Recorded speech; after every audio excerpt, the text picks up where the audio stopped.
and welcome to Friday's Talking Reds. I'm here with John Gibbons and I'm Harriet Prior, and we're in Anne Company. We wanted to get outside today, didn't we? But it's pouring with rain, so here we are instead. But it's a nice substitute, so it's okay. And we're going to talk about everything that's been going on in Liverpool in the last few days. And first of all, starting up with the pre-season matches last night. So we played two 60-minute matches against Bologna. A bit of a strange time. It felt a bit weird, didn't it, watching 60 minutes of football? But they were good. We won the first one 2-0 and the second 1-0. And it was nice to see some of the bigger stars coming back. We had Alisson back last night, played some minutes, and Firmino as well. So what were your initial thoughts on the matches last night? Yeah, just good to get some players coming back at quite a bit of game time. I wasn't expecting Virgil and Joe Gomez to play for quite as long as they did, but it was brilliant to see them get just over 40 minutes each, wasn't it? And then the Brazilian lads, about half an hour did they get? I think it was about sort of 13 minutes there, so excellent again. I thought you might see them for 10 or 15 at the end of one of the halves, but see them starting that second game was brilliant. So yeah, it just feels like everything's coming to place, Harriet. It feels like the squad's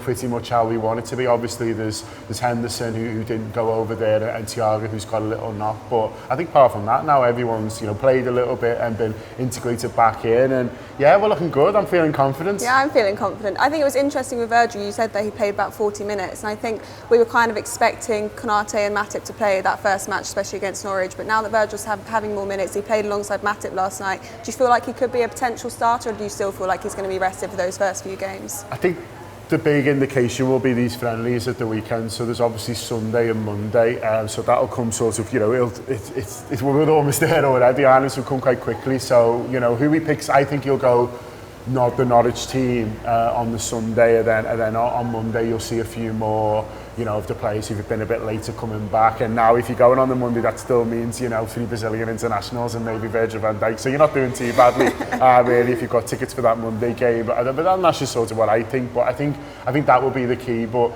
I always suspected that he wouldn't start against Norwich, but then I didn't think he'd do for 40 minutes, so they may be a little bit further along than what I thought. So I think Sunday will be the big clue on what he's going to go for Norwich. Yeah, definitely. And alongside the big stars and the A team, like you mentioned, we've seen a lot of sort of the B team players, haven't we, in the pre-season? And I think one sort of standout player for me has been Shimikas, and we know we didn't see him really at all last season because the back four was so disrupted anyway, and we had we didn't want to risk taking Robertson out, but he's really proved himself. I think he's looked really good in pre-season. Do you think that moving forward he will be a real option to actually step in when Robertson needs a break, and do you think he'll be trusted more? Yeah, I do, and it's brilliant because he wasn't really an option at all last season for a variety of reasons, mainly injuries, but then when he was available, I think it was just a bit sort of difficult to throw him in. Obviously the situation wasn't an ideal one for a new player, and we just kept asking Robbo to go, and to be fair he did, but you can't expect that every season or every sort of week of every season, and so if he can be an option, and it looks like he is an option, then that's brilliant. So I've really enjoyed this pre-season. I think I agree with you. He's been one of the most eye-catching players, and the one who's sort of stood out as, okay, well this is another good option we've got now. Yeah, and another player who's impressed and scored last night again is Minamino, and that was a really good goal. None of us, we were doing Hot Mic last night, and none of us sort of knew that it went in, and then we were like, oh, there's a goal from Minamino, and he didn't even look that excited about it. But do you think he's slowly starting to settle in, and do you think he has got a role to play next season, and we just need to give him a bit more time?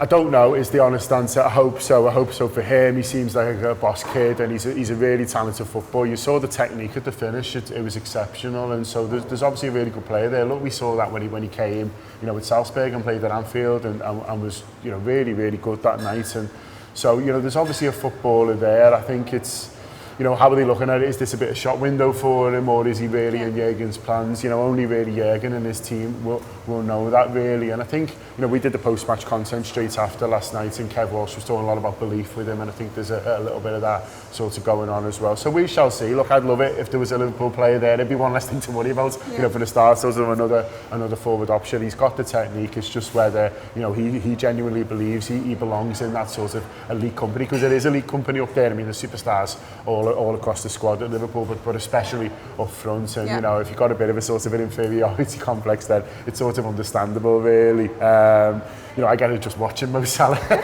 I know summer picks, forget about it, but but for him, I think, he just needs to really feel like, he is a Liverpool player and he sort of belongs here. And I think if he can get that, then that'll be half the battle. Yeah, definitely. It's been nice to see some of the younger players as well, hasn't it? But Henderson's back soon, hopefully, and pre-season continues on Sunday and Monday. We're back at Anfield. We'll be going to some of the matches as well, so there's no better time to subscribe to the Anfield Wrap. One more week until the season starts. It's all come around really quickly. So we'll have all the usual stuff, all the transfers, the pre-season, the post-match reactions, and also loads of new contracts this week, which we reacted to at 5 o'clock. They've come out consistently at 5 o'clock, haven't they? Which has been a little bit, we've had to get down to the studio very quickly. But yeah, who do you think's next in terms of the contracts? Who do you think's next up? I think there's been some talk of Salah or Van Dijk, but do you think we're really prioritising getting these done now rather than the new transfers coming in? Yeah, I mean, it seems to be. I mean, I'm sure they're looking at both, and I'm sure they're looking to, to get stars tied down as well as Ad, and there'll be different people working on different things and at different times. I think it's a case of,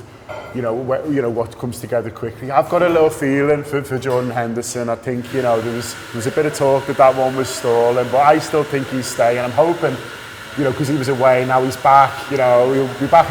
I keep saying Melwood still, like your dad. Back at Melwood in the Kemlyn Road. I'm hoping now that when he goes back to Axon, everyone's like, "What are we doing here? What are we messing about with?" Like seeing an old friend who you've had a bit of a fall now with, and then you get together, you have a beer, and you go, "Oh, do you know what? That was nothing." So I think once they're all back together, I think Jordan they'll sort it all out. He'll sign a new deal hopefully next week, and then we could all look forward to him captaining again next year. Yeah, definitely. Do you think we'll see any of Henderson in the pre-season friendlies at Anfield? It's a good question. I'm not sure, Harriet, to be honest with you. Maybe a little bit on Monday night. I think that would be nice. I'm not quite sure when they're sort of coming back from everything. I'm presuming it's today. So they might maybe train Axel on Saturday, and so you'd hope to see a few minutes from him on Monday. That'd be nice. Yeah, what I will say is we've had a proper pre-season. I think compared to a lot of the other teams in the Premier League who haven't really managed to get a schedule together and haven't really managed to get a proper time away and break as a team. We've had a good few games. We've had some competitive fixtures. How much of a difference do you think that's going to make in terms of freshness come the start of the season? Yeah, I think it could be huge. It's only 3 games, isn't it? And then there's sort of an international break. But I think, if you can hit the ground running, get 9 points out of 9 and get off to a flyer, then obviously you're in a brilliant position. And like you say, Harriet, looking around at kind of what other teams are doing, and I saw Sam Lee, who covers Man City for The Athletic, describing their pre-season as a mess, which isn't a great word to use about anything really. And I know Arsenal were meant to go over and do a tournament in Orlando and it got cancelled. You look around and other people have maybe tried to be a bit too ambitious with what they did, or maybe they've struggled to sort of arrange things. Where in Liverpool, they got the free camps, they were away for a month, these friendlies, as you said before, slightly strange sort of timed ones, but it's all about building up. I think you're going to be delighted with how his summer's gone, not just the games under the belt, but also how long he's had to work with so many of these top players. I think it's been great, but listen, the proof will be in the pudding, won't it? Norwich next Saturday, 5:30. Oh gosh, yeah. I feel like I'm a bit nervous already, but we'll be all right, won't we? No, Klopp said he's really excited for Sunday and Monday, and I think almost all of the tickets for Anfield have sold out. And I think we're all just really excited, aren't we, to be back in the stadium, to be back, as fans, being able to support the team. How much of a difference do you think that will make, just having all the fans back in Anfield come the start of the season? Yeah, I think it'll be huge, and I think the players will obviously be really looking forward to it as well. The manager will be pumped, and look, every supporter base, is looking forward to going back up and down the country, and I'm sure all footballers are sort of looking forward to it as well. But Liverpool, so much of our success has been built on togetherness, has been built on unity, and it's been built on the energy feeding off each other, players to fans and that kind of circle. And it's huge for us really, and I want to get that proud home record back. Do you know what I mean? It's only a few games unbeaten now, isn't it? After that sort of long one, I want to see us do the whole season unbeaten, and I don't see why we can't in the league. So yeah, that's what I'm hoping for. So yeah, can't wait to get back in myself. I'm sure everyone feels the same, and I'm sure everyone who's going even to these friendlies on Sunday and Monday is getting the voice ready to cheer the boys. And because we still haven't sort of really properly thanked them for that league win out these, so maybe we'll get a little chance to do that. Yeah, no, I can't wait to be back. We all can't wait to be back, and we've got only a week now until the start of the season, so we'll be doing loads of stuff, loads of match previews on the Anfield Wrap. We've also got a good prediction show coming out. We've all picked in the office who we think is going to be top 4, relegated, most red cards. Who did you go for top 4? Oh, well, I see everyone went the same because I was getting the answers through, so everyone went the same. I saw the spreadsheet. I tried to be different as well. So I threw Leicester in as a bit of a wild card. This was unfortunately before the terrible Fofana injury, but I threw Leicester in as a bit because they've come so close twice in a run that I think, I think this might be the year that they do. But listen, it's going to be really tough, isn't it? Because, all last season's top four have all strengthened, so we shall see. But because everyone picked the same four and it's the obvious four, I thought I'll just throw Leicester in. And it was nice to knock Man United out as well. Yeah, I knocked Man United out as well. I think I did the same. I just felt like I wanted to mix it up as well. But yes, we've got that prediction to show you so you can see what all the people at the Anfield Wrap thought was going to happen next season. And we'll compare notes at the end of the season, won't we? See how we all got on.